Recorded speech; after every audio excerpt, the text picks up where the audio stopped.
Ready? Yeah. Are you ready, Lenny?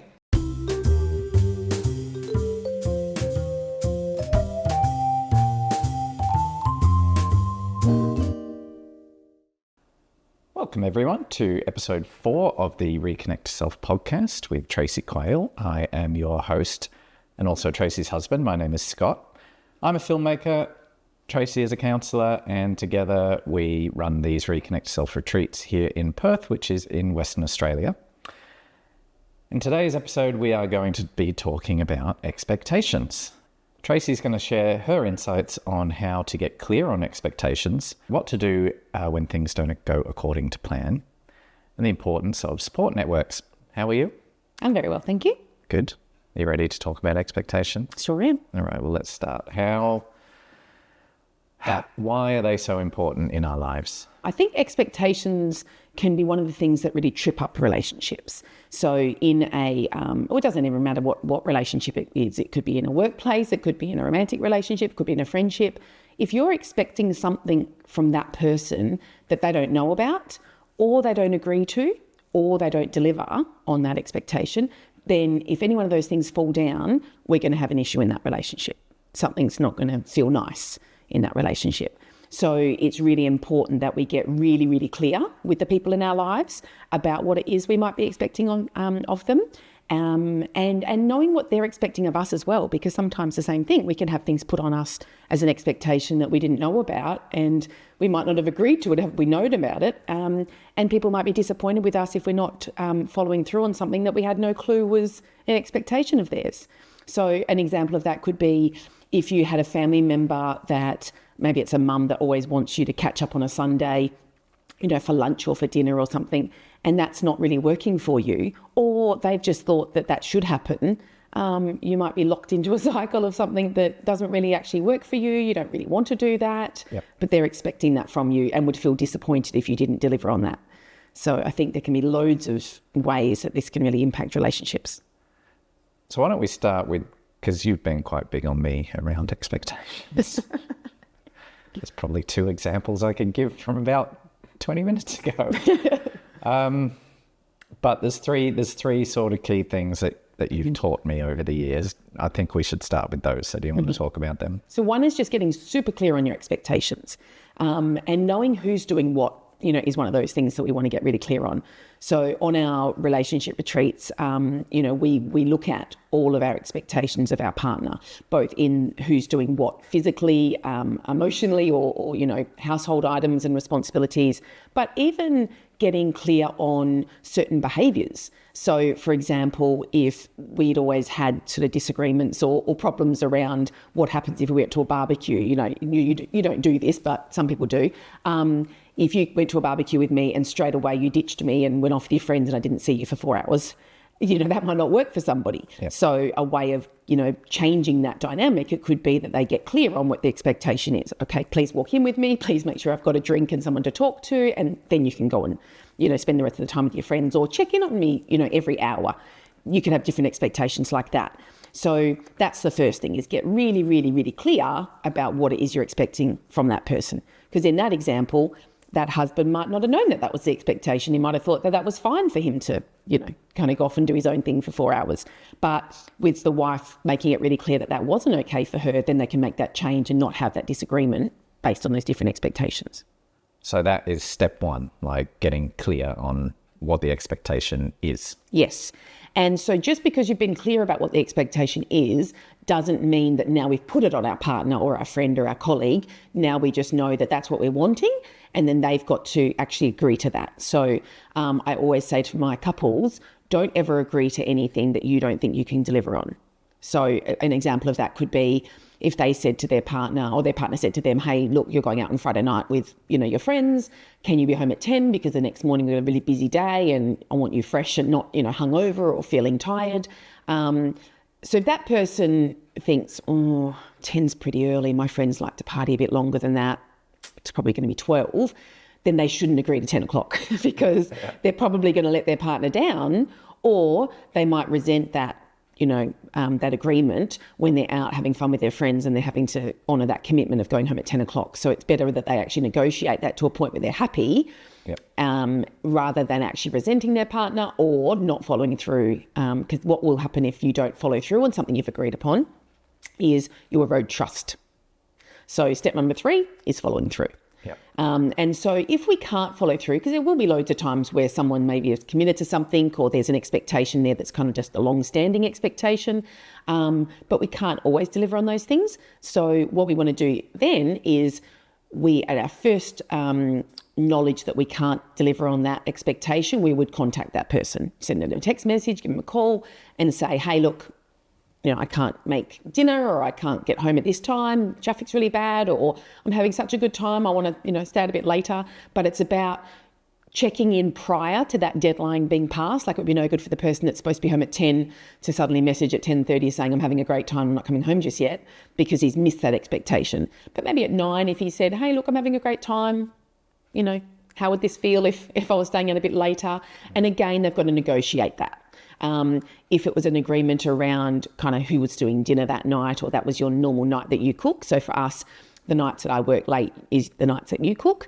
But maybe if there was some reason why you couldn't cook because you were out at meetings yourself, you would renegotiate that with me and say, hey, look, can you just grab something out the freezer and you can do dinner tonight and I'll do another night. But by you communicating that, then I'm up to date with the new plan. Okay. So should we recap? Yep. So recap would be step 1 is let's get really clear with those expectations. And this is where it's got to be exactly how it looks. An example of that could be if I had asked you to grab some stuff from the shops, and they were for dinner, your expectation is you went to the shops and you got those things for dinner. But if I suddenly in my head started thinking, oh, I hope he starts dinner, I'm not going to be home till later. I hope he knows to start dinner because that will be too late by the time I get home.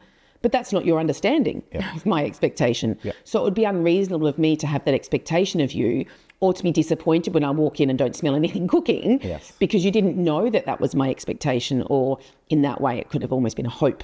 I would hope that you would start, but that might move into me expecting that from you when it really was just a hope.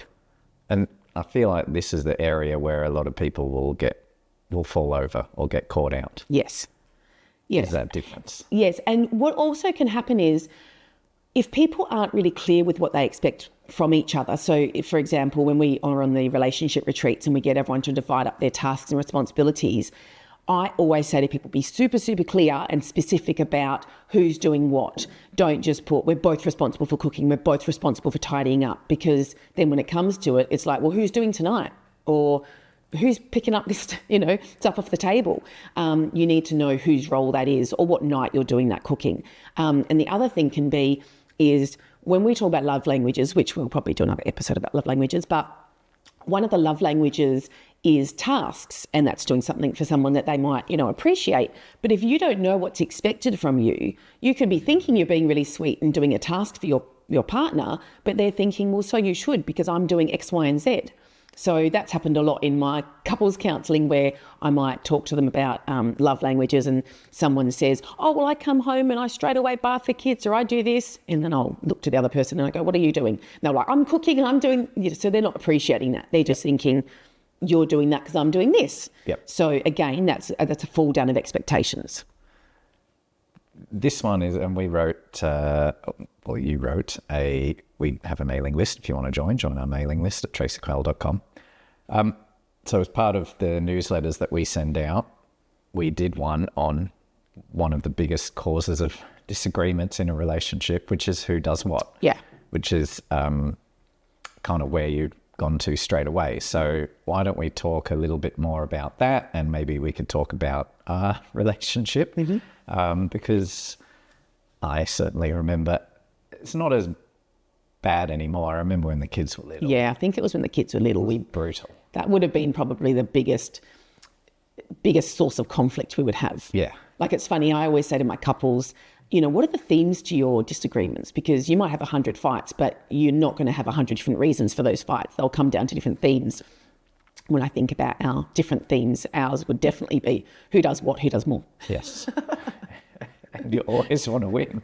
Yeah, because I think when kids are little and you feel like you just never stop, you want that acknowledged and you want that appreciated. And so sometimes it can be that, one of us comes home and runs through the list of things we've got done that day and the other one goes, well, I've done blah, blah, blah, blah, blah. Yeah. And it becomes almost like a competition compared to, man, we're both doing heaps of stuff. Yep. And you get you back up if it's not appreciated or acknowledged. Yes. So I'm sure that most people, and particularly if you've got young kids, you'll be feeling it. Yeah. What can people do about that? So just, again, getting really clear on who's doing what. If you can outsource anything, that's always really helpful, that you don't have to have everything on your plate.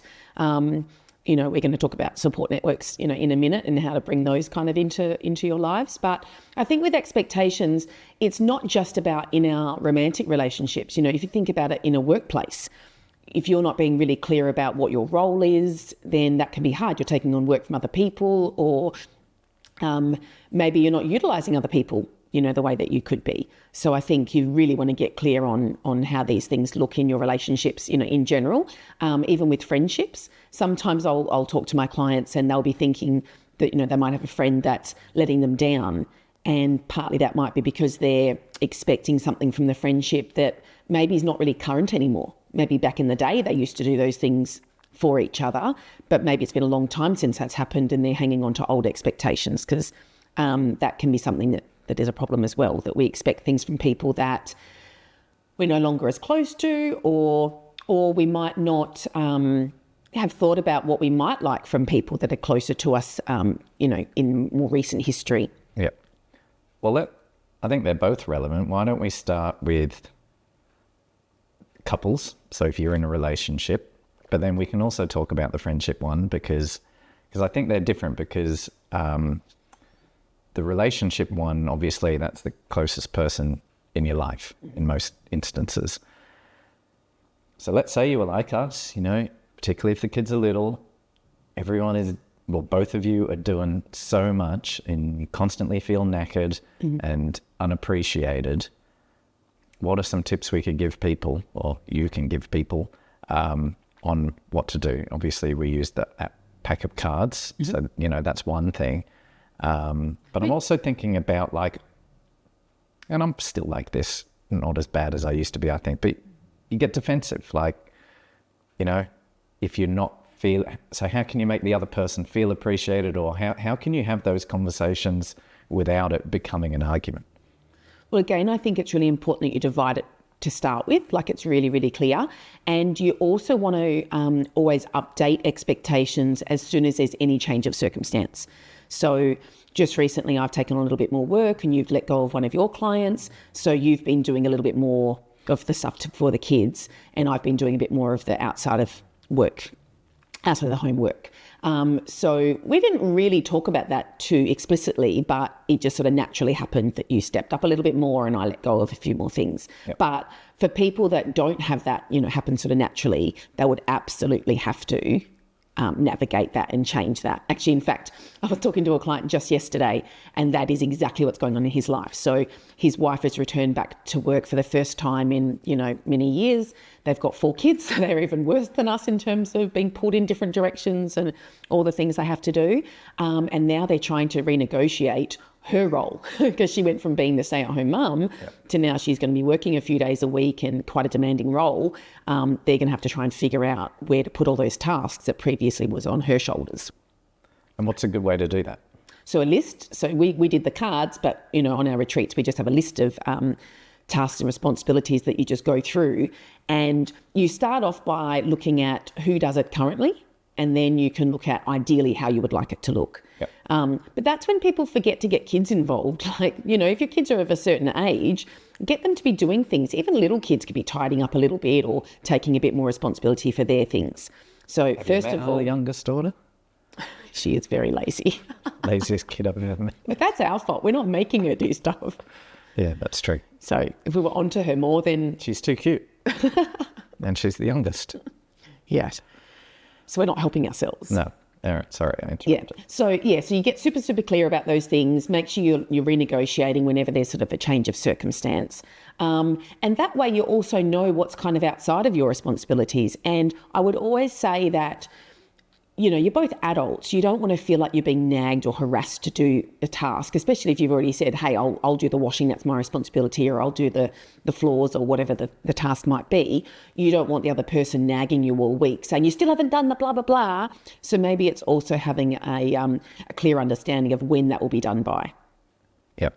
So if you, for example, wanted to make sure that the house was all nice before you start your working week, or the washing was all done, or the meal prep was all done, then maybe the rule is, hey, as long as it's done by Sunday, when you choose to do that, it's up to you. Yes. And that way it gives people more autonomy and they don't feel like they're being, you know, nagged and harassed, because we want the relationship to feel like this is my partner, not this is my parent. Yep. Okay. So if you're old school, you could do pen and paper and just sit there and write it. Mm-hmm. You could do a spreadsheet. I would never do a spreadsheet. I know you wouldn't do a spreadsheet, but there's some people watching can probably handle a spreadsheet. And then I've referenced these cards a couple of times. So this is a pack of cards you can get on Amazon or wherever. I can't remember exactly what they're called, but it would be something like, you know, fair. I think it's Fair Play. It's Fair Play. Is it Fair Play? Yeah, Fair Play. I think it costs like $20 or $30. And that's not true. They don't cost more than that. Do they? Yeah, they're about $40. Oh, okay. It's expensive for cards. And it's just a stack of cards that have a ton of household chores on them.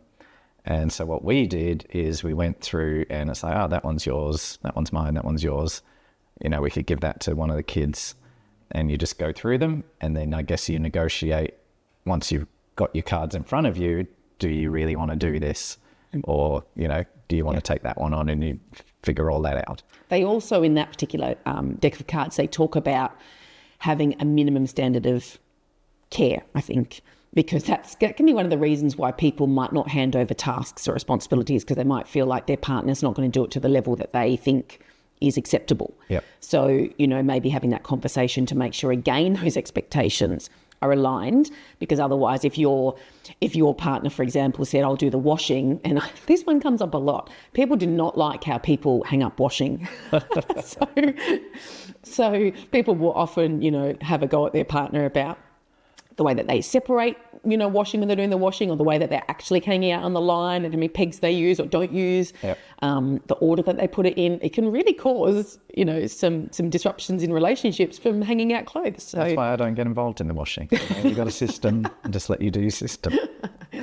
Yes, you do let me just do my system. I had another follow-up question there. It was going to be about the mental load. Mm-hmm. Because that's originally what got you onto this pack of cards. Yes. I remember you listened to the podcast. Actually, correction, you listened to the podcast. Oh, so shit. you, one day you came home and you said to me, oh, babe, I just want to thank you that, you know, you buy the presents and you do all these extra things for our family. And I just want to, you know, acknowledge that and say thank you. And so, because that obviously came out in the blue, I was like, what is he talking about? And then you said, oh, I've listened to this podcast and it's come to my attention. Yeah. So I was like, oh, I need to listen to this podcast and see what it is that's inspired you. And it's one I listened to anyway, so it was just listening to that episode. And straight away I was like, oh my God, there's so many things here that I do that I hadn't really realised. And I mean, I must admit in my head, I was like, he should be thanking me for more than those. Yeah, you were a little bit bitter about it at the beginning. Because I listened to it and I was like, I do that and that and that. And yes. Yeah, it made me realise. But the one thing that it did do that was really, really helpful is it got me thinking about how much I put on myself that you're not putting on me, that I'm putting on me. And sometimes I think, you know, one person in the relationship might do that they just kind of figure that they'll sort that out, or they'll be the one to, you know, plan that or whatever it might be. And an example of that was one day we were going to a friend's house and we were bringing a plate of food or something. And that's always something that I would organise. Yes. Even your mum will message me and say, hey, can you bring a blah, blah, blah? And I always joke with you and say, why is she messaging me? You're perfectly capable of doing whatever that is. But anyway, it seems to just out of habit, you know, land on mine and Dayo's lap, my sister-in-law. And so, yeah, we get used to things. But do you want to get the Fair Play things? We can show them. Yeah. Okay. Whereabouts are they? They're just in the choice cupboard.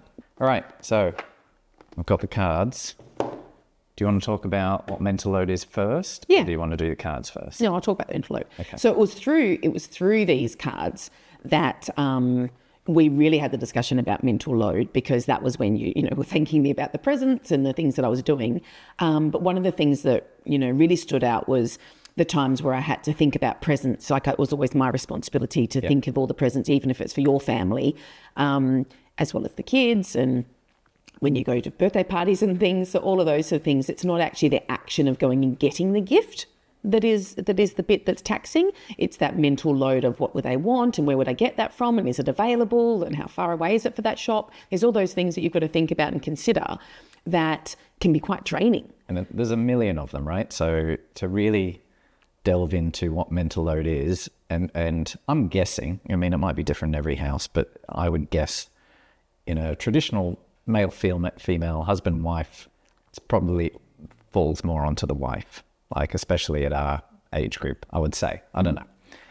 Because it's not just, birthday presents. It'll be things like, kids' doctor's appointments, buying them clothes, excursions, family holidays, like all of these things that are not necessarily repetitive and physical.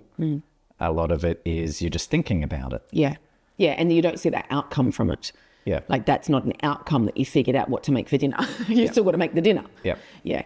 So an example of one way that I've changed some of the ways that I am based off, learning about the mental load was, there was this one occasion when we were going to go to a friend's house and we were meant to bring, a plate of food. And I was racking my brains about what do I bring and what would the kids eat and what else are they going to have there, and is that going to clash with what they're already providing? And we had another friend going, so I was thinking, what's she going to bring? And I just realised I was going round and round in circles and thinking and considering all these different foods or plates that I could bring, or, dishes I could make.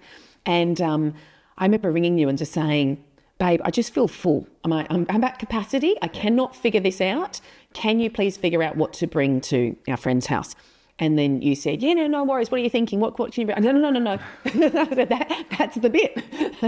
That's the bit that I don't want to do. I said, if you figure it out and you want to tell me to get it from the shops, no problem. Yeah. I said, but the bit that I can't do in this moment is I can't figure out what it is. Yeah. And it was nice because you straight away just said, okay, well, I'll just message Tanya and I'll just see what she's bringing and I'll go from there. Yeah. And that was so nice. And so what that made me realise is there's lots of times where I put it on myself.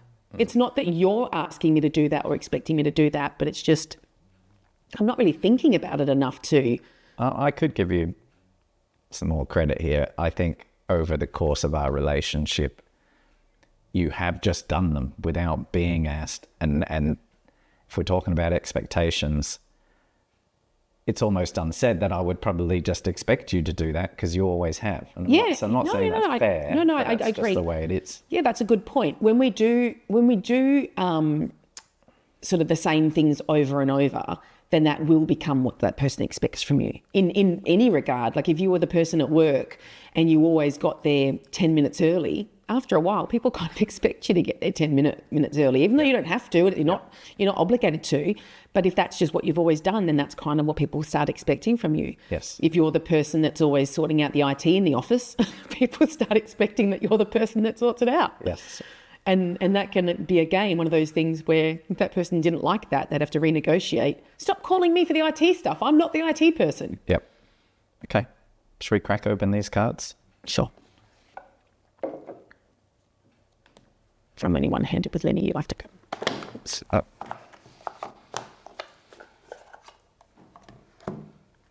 what do you want to do with them?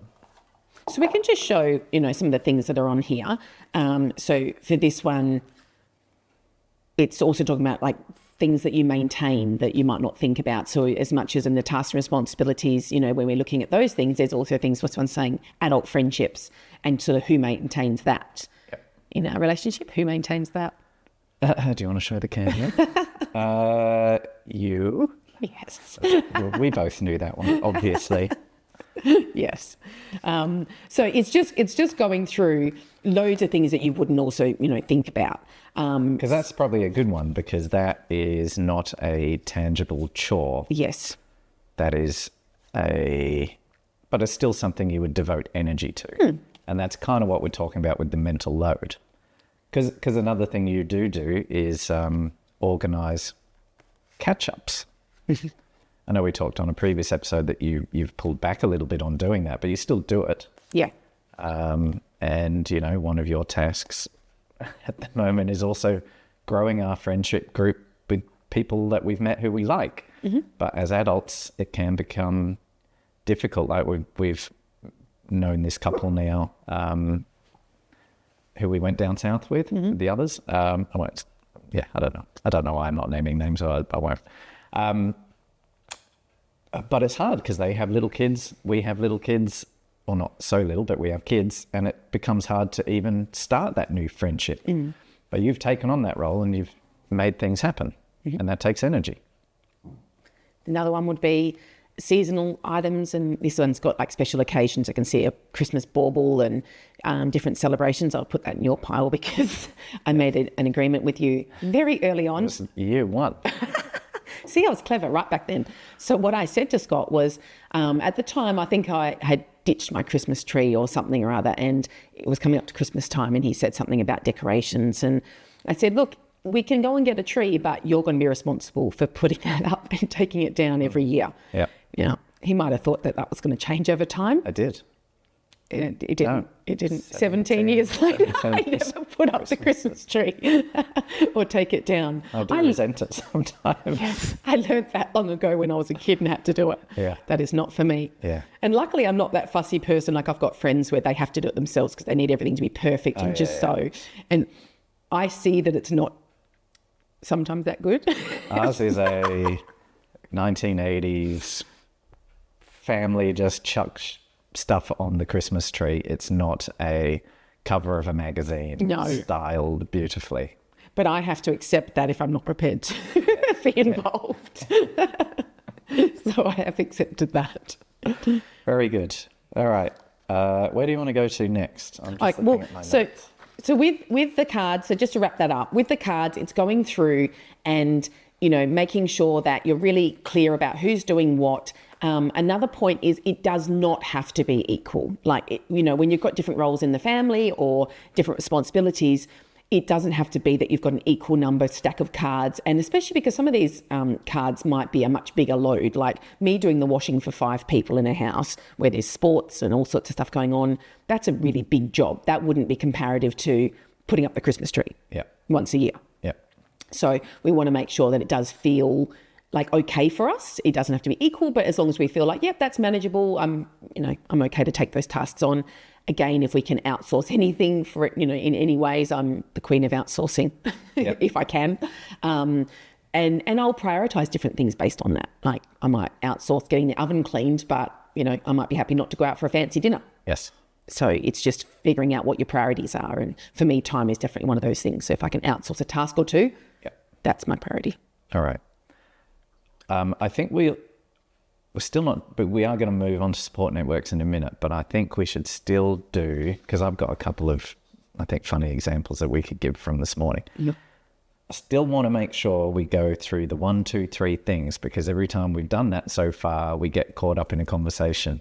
So I just want to be really clear that step 1 is the person needs to know about it. Mm-hmm. Is that right? Mm-hmm. Step 2, the person then needs to agree to it. Mm-hmm. And then step 3, assuming they've done the first 2 steps, they need to deliver on it. Yes. All right. So should we give 1 or 2 simple examples of where this can go wrong? Mm-hmm. Well, let me start, because there was one that, and I often use this on the retreat, and people resonate with this example. Is it going to make me look bad? The tiniest bit. And it's so common. So back when the kids were little, if we were going on an outing and, you know, having to get out the house at a certain time, I would get 3 kids ready, me ready, and a picnic organised and all the different things, you know, like drink bottles sorted and whatever else. And I don't know what you were doing. Right. You would be watching soccer. You wouldn't be ready. Yeah. And then when it would get to a point where I'm like, oh, could you help me with blah, blah, blah? You're like, oh, I can't, I've got to have a shower. And you would would never be able to help me because you had never even sorted yourself out before you could come and help me. But the one that I really want to give the example about is one time I was in the kitchen and I was trying to frantically get all this stuff ready, and I look up and I can see out the window, you were sweeping a path. And we were leaving in like 20 minutes or something. It was really close to the time that we were leaving. And I was like, what in my head? What is he doing? Well, the path's not going to sweep itself. but I'd never even seen you sweep a path before that point. So the fact that you did it on a morning when we're getting ready, but in your defence, you didn't know what was expected of you. That was just in my head, me thinking you need to come and help me, or you need to come and sort out the kids or whatever else. So what we had to then do is make an arrangement or agreement that every time we were going to go out, before you did anything else, you always came to me and said, hey, what can I help with this morning? Or is there anything you want me to get started with? Do you remember what I always said to you to start with? No. You don't remember? No. Get you ready. Oh, yeah. Okay. Yeah. So, because I always felt like if you could just get you ready rather than you sitting on the couch watching soccer and then you're not getting ready to the last second, if you're ready, then I can always draw on you at any point if, something is stressing me out and I need that bit of assistance. But if you're not ready until the last minute, then that caused a lot of stress in the house. So even just having that expectation be met, really helped. In the example you gave, originally, obviously, we had discussions about this afterwards. And I think over the years, I've gotten way better. Because I think the example you're giving is quite old, like when the kids were... Yeah, they were young. Little, and they required a lot of getting ready. In that example, we didn't get to step one. I didn't know about it. Yeah, you didn't do anything wrong. Yeah. I mean, my clients would say, but common sense. Yeah. My clients would all say that. Oh, what was he doing? And that's why they relate to that, because, I mean, there's been many occasions I'll look out and we're putting chlorine in the pool. That was just one random task that you did, but that was a theme that was happening. Yes. But again, until we had that actual conversation around this is what I'd like from you, and then you agreed. Then I couldn't really get annoyed with you because you weren't knowing that was my expectation. Yes. So you didn't look too bad in that. Should we give an example from this morning? What happened this morning? Well, where I'm setting up. So to set up this little show, because this is literally in our house, this is our dining table and our kitchen's just there. So I set up all the lights and the cameras, and it takes a little while. And you have to leave at a certain time today. So I think in your head you had we're going to start at this time so that you'll be finished by 12:15 or whatever it is. But we never actually agreed on a time to start. We just said we were going to do it this morning. So I was kind of aiming for like a 9:30-ish start, but we never had that discussion. So you probably had an expectation. I didn't know about it. And then obviously didn't agree to it.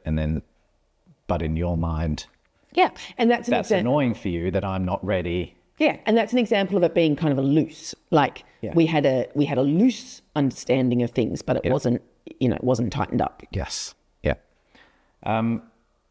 We can cut this bit if it's not great, but I was going to mention we had a friend who always had a certain, and even our son does this a little bit, where they have a certain expectation of what something's going to look like an outing or...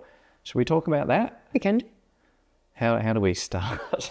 I don't know how to explain it. But this friend that we had, if we were... And it's probably when we were younger and going out and partying a bit more. Because the example I want to give is that person always had an expectation that we would be out until... Oh, yeah, we know who that is. 2 a.m. or whatever. Yeah. And would always get disappointed or feel like... We let them down. Yeah. And being genuinely annoyed. Yes. That if we went home at midnight. Yes. Or 1, that hasn't met that person's expectation. And the other thing that she wasn't really taking into account is we never wanted to stay up to 2 a.m. Yeah, so it wasn't like she was running off old information or she was, coming from that pattern. Yep. That was just purely coming from her hope. And the reason I wanted to bring this one up is because I feel like that didn't really have a negative impact on me. I left at midnight and we went home and we were totally fine. but she was the one who would internalize it and be annoyed, and I'm not saying it ruined the whole rest of her night, but that's the point I want to make, is that when you're not telling people or getting them to agree to your expectations, you're setting yourself up for failure or for uncomfortable feelings. Uncomfortable feelings. That's a better way. But I mean, even though you weren't feeling those uncomfortable feelings, I was. Do you remember I used to always say, can you go tell her we're leaving now? Yeah. Like I would never want scared of her. I was a little bit scared of her. I was scared of that reaction. Yeah. I was scared of that disappointed, roll the eyes, you're going home kind of reaction. Yeah. So I would make anyone else tell her. Yeah. Which is usually me, and I didn't care. But she would be annoyed. Yeah. And that's a good one to point out about friendships, and that's how we can move into, sort of friendships, is that this happens a lot, that people can have expectations of their friends that aren't really agreed upon, in whatever ways that might be, whether it's to do with what they're going to do when they go and do outings or in support situations. Like I've had clients before where, if they're going through a tough time, if they've reached out to their friends and their friends haven't really checked in on them or, been that compassionate or tried to suggest them do things together, that can be really disappointing for someone, that their friend hasn't done the things that for them they would have felt, really cared about had their friend have, honoured that. Yeah. And sometimes it can be that, the friend would have known that was expected, even if it wasn't. I think nowadays we don't necessarily sit down and go, hey, when I'm unwell or I'm not feeling great, could you do X, Y, and Z? We kind of learn that through the relationship. We learn that, that person was really lovely and they gave me a call or they did this, or they'll learn it from what we do. Sometimes we might actually have to say, this is what I'm expecting. I had one of my clients where she's a really thoughtful, generous with her time, sweet, well, she's a sweetheart really. And when she would have low times and she would reach out to her friends and she would, tell them how she's feeling, her best friend, or she was using the term best friend, but as we're going to go into in a minute, I wouldn't give her that title. She would see her message and not respond for 3 to 4 days. Jeez. Yeah. And do you know how hard that was for my client, that her friend just would see, so she would see that she's seen it. So it's not like, she's just unaware. Yeah. But she wouldn't take that time to just acknowledge her friend, let alone check in. Yeah. So that would be really disappointing for her. So as much as, at that point, they may not have gotten really clear about what she expected, there was times where she would tell her she was disappointed about that behaviour. And that particular friend would acknowledge it and would apologise and would say she was going to do differently next time, but she hasn't. Yeah. So that's a perfect segue to go into... Yeah, friendships and support networks. Yes. Yeah. So an example that I've just given about this particular client and that friend that she's got that doesn't really do all the qualities and behaviours as a best friend would, or, my client's version of what a best friend would, is sometimes we do have to stop and actually look at our support networks and see, what's around us. And a way that I get my clients to do it is get a piece of paper and you draw just a small circle in the middle and then just keep doing a bigger circle around it and a bigger circle around it and a bigger circle around it. So you kind of end up with what looks like a target. Yep. On there. You just write yourself in the middle of that centre point. You just put me, and then you're going to think about everybody in your world. So you would put your family down, you would put your friends down, you might put your colleagues down, you might put the school parents down if they're people that you have in your everyday life or familiar life. And depending on how close you put that person's name to the circle would represent and indicate the relationship. So the closer to the circle, that's the closer you feel to that person. And then the further back, that feels like they're still in my world, but a little bit further back in my connection with them or what I expect from them. And this is where, if we get really clear on where people are in our network, we can also see what is it that puts them in that spot. Like, what are the qualities they're showing me that's making me want to put them 3 rings from me? Yep. And some of the reasons could be, I don't see them very often. I only ever see them with a group of people. We have a great time when we're out, but I don't really catch up, much more than that, or we don't really message in between those catch-ups. So they might put them, a few rings back. Or it could be that you've got someone in that network that is on the outer rings because they're a new person in your world, or, in some way, they're new to your environment. So you might go, okay, well, I see Sarah over here. She's got some lovely qualities that I think are really, really great. How can I actually bring that friendship forward? How can I build that? How can I get that, to change? So she's not such a distant person in my life, but instead she's, much closer and much more connected to me. Yep. And I can probably give you an example about how I've done that. Go on then. In my personal life. So this is my friend Rachel. When I first met Rachel, she was an interior designer for the company that you worked at. So we were looking at getting some help. I'm not very creative and design wise and She things. helped us get this table. Yeah, she did help. I love this table. And the couch. Yep. And well, actually, Most things. everywhere we look, it's Rachel. So when I first met her and she came to our house and she was sort of walking around and seeing what we wanted and everything, I just thought she had a really cool vibe. She was really kind of, I don't know, there was just something about her that I thought was really nice. And it was actually, funny enough, the thing that she said right as she was going to leave the house. Don't swear though, because we'll have to Censor it. Yeah. Okay. So she was talking to Scott about how they had a meeting coming up, or something that was going to happen the next week. And then she looked at him and she said, "You better back me up in that meeting, or I'll F up the house." And I just liked the humour of that. I just thought that was cheeky and funny and everything. So in my head, I thought, she's my kind of person. Yeah. So after she left, it turns out later she was actually beating herself up thinking, "Oh, I shouldn't have said that. I didn't really know them, blah, blah, blah." But turns out that was the thing that got me. That was the thing that I'm like, "Oh, she's cool." Anyway, I said to you, "Oh, I'm going to make her my friend." And you said to me, "Oh my God, what are you going to do? Don't you dare harass her or stalk her," or whatever you said to me. And I was like, "No, of course I won't do that, but I'm going to win her over." And so I made that plan. So she was a person that was on the very outer edges of my, social network. Yep. And systematically, and I had to have a lot to do with her because we were making decisions and we were, going to shops together and choosing things. So we had a lot of time incidentally to kind of, come together. But it was through my intentionality of wanting to cultivate that friendship that brought her from that outer ring to the next ring, to the next ring, to the next ring. And I'm happy to report she ended up having me as a bridesmaid in her wedding, however many years later. So it wasn't a one-sided friendship. She genuinely... She loves you. Yeah. She loves you. And I love her. And I'm so sure it was nice that I could... very grateful that that you pursued it. Yeah. I didn't let her have a choice of that friendship, really. But you've done the same thing. You were on a board and you met somebody and you came home and said to me, "There's this really cool guy," and da-da-da. Yeah. So sometimes even, with friendships, it's about sort of seeing the potential in people. Yes. And then pursuing that. Yeah.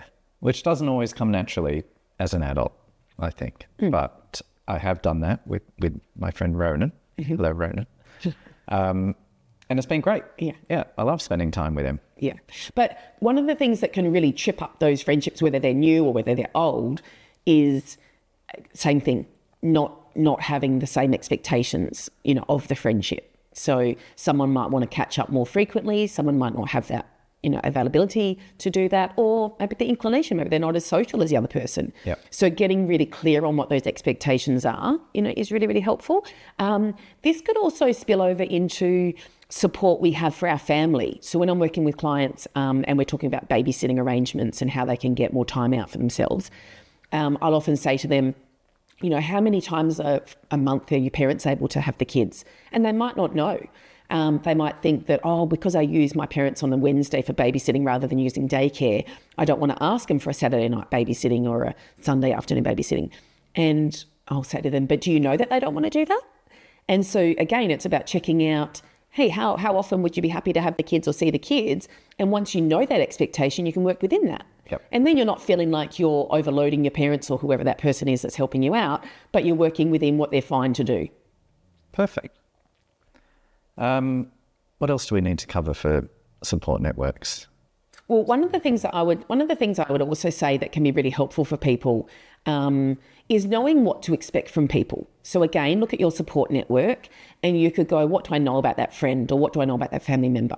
So again, I had another couple that were telling me recently that the wife's mum can be a bit difficult, and they'll often go to, these catch-ups hoping for the best, and then leaving there feeling a bit blah because the mum's made some comments or the mum's done some things that, are quite common and typical for what she does, but my clients leave feeling a bit drained.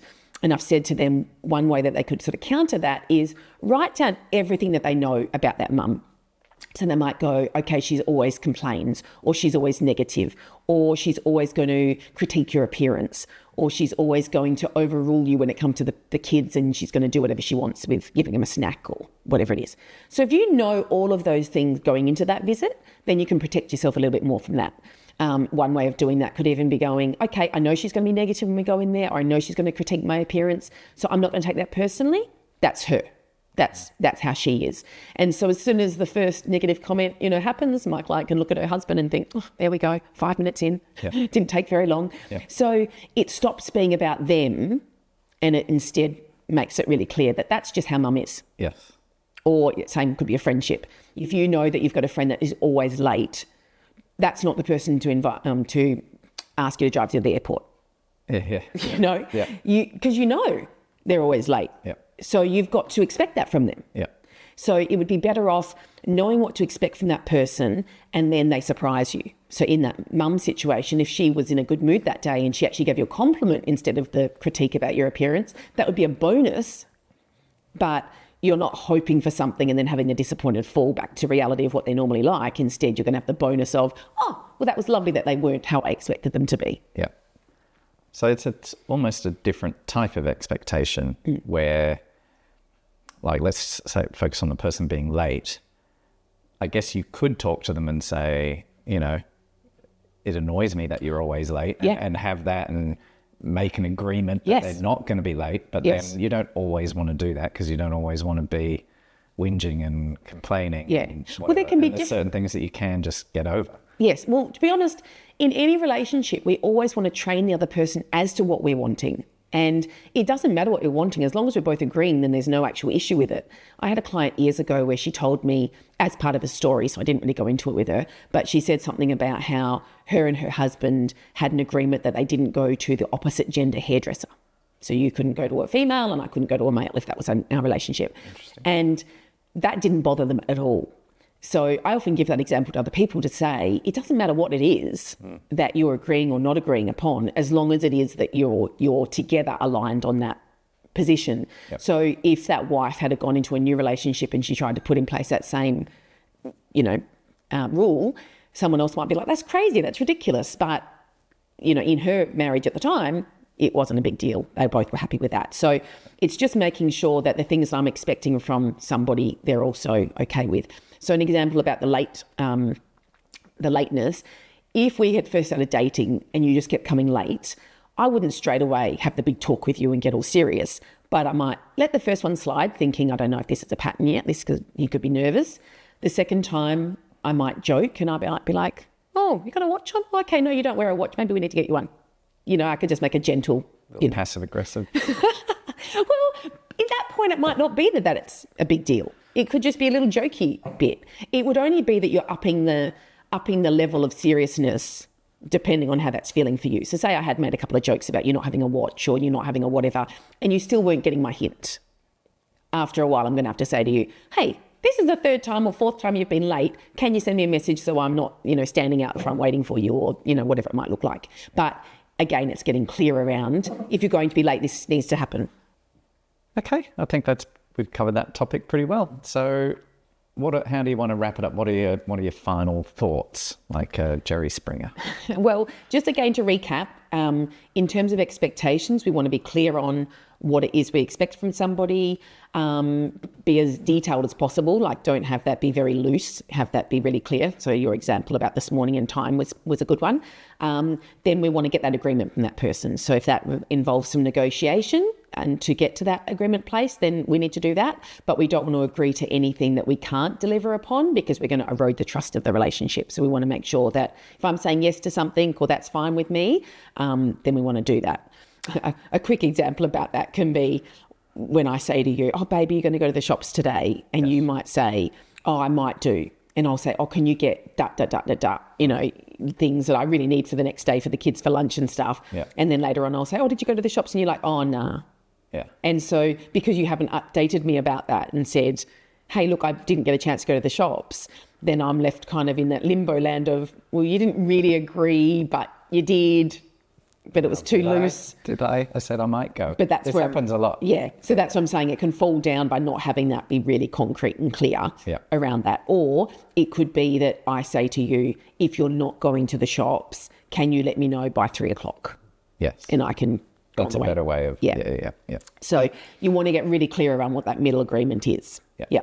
And then, just the agreement. And then the final step is obviously delivering upon that. And if we can't deliver upon that, then we're contacting that person at our, earliest knowledge of not being able to deliver on that so that they can make other arrangements, or we can make that new arrangement together and we're back on the same page. Yeah. So that's when it comes to negotiating those expectations. When it comes to friendships, I think have a think about what it is you might expect from friends, whether you realise it or not, and then just see if they're being met. And if they are being met, great, you can keep that friendship in the spot that you're most comfortable with. But if they're not being met, it might be that you have a conversation with that person where you can see if that can be different. Or again, if we're looking at those rings that we're looking at our social support network on, it might be that instead we know that person maybe is a couple of rings back than what we might have really thought.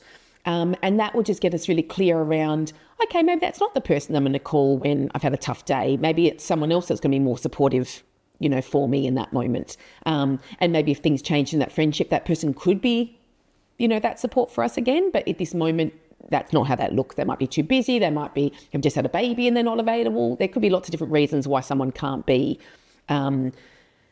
fulfilling all the expectations you have on them or they previously had done for you. Yep. So getting really clear on what your relationships and supports look like, whether you're happy with them or not. And that also gives you a good indication of, do I need to add in some more supports here? Like I'm not really feeling like I've got many friends around me at the moment, or I've got not a lot of people in the same life stages as me at the moment. So by looking at that, you can see where the gaps are. Yep. And it reminded me of a point around if you agree to doing something and then you don't do it, don't be like me and be defensive. Like I'm better than I've ever been in my life, but I would, if I didn't deliver on something that I said I was going to do, and you complained about it, my initial reaction would probably be defensive. Yeah. And that's not a good place to be. And you know what the funny thing is? If you're the opposite, the other person has nowhere to go. I remember you had, when you were let go of this client that we were talking about before, you were still following up with doing something or other, and this person had rung you a few times and you were supposed to do something, and you rang them back, and I heard the conversation and you said, I am so sorry, I haven't done it yet. I'll be honest with you, it hasn't been a priority because I've finished up with such and such, but I will get this done. I'm sorry to have inconvenienced you. You just owned it all. Yeah.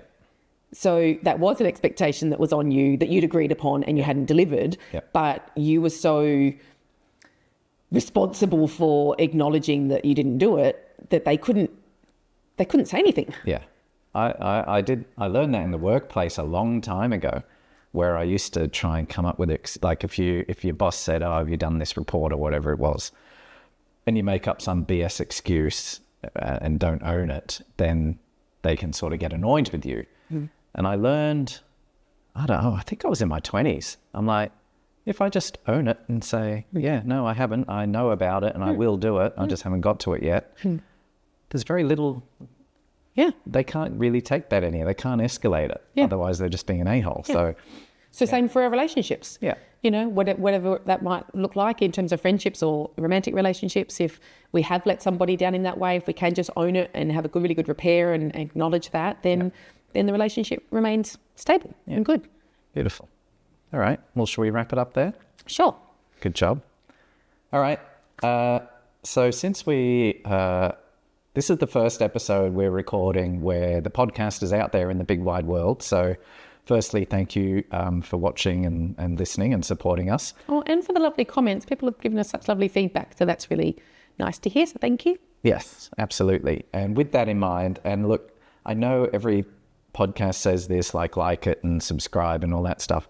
The other thing they say is write a review. And I know it's a big ask, but if you happen to like the show and you want to write a review, particularly for like Apple Podcasts or whatever, the reason it's important is because by doing that, the podcast gets shown to more people. And there's nothing harder than trying to put your heart and soul and energy into a show that nobody's watching.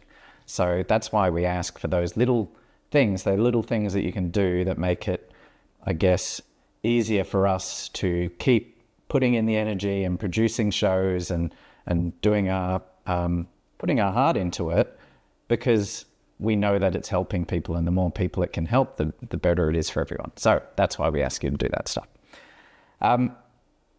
You can join our mailing list, which I highly recommend. We send out a fortnightly newsletter with sort of summarizes some of the tips and stuff we do in the show. We get heaps of good feedback about that one. So that's at traceyquayle.com. You can sign up. If you want to follow Tracey on social media, it's at traceyquayle.therapy. So that's for Instagram, Facebook, and TikTok. You can just look up Tracey Quayle on LinkedIn if you want to. And that is it. I think our next episode is going to be about reconnecting to your younger self. One of my favorites. Yes. So that'll be good. All right. You want to say goodbye? Thanks, everyone. Bye-bye. Bye. Bye.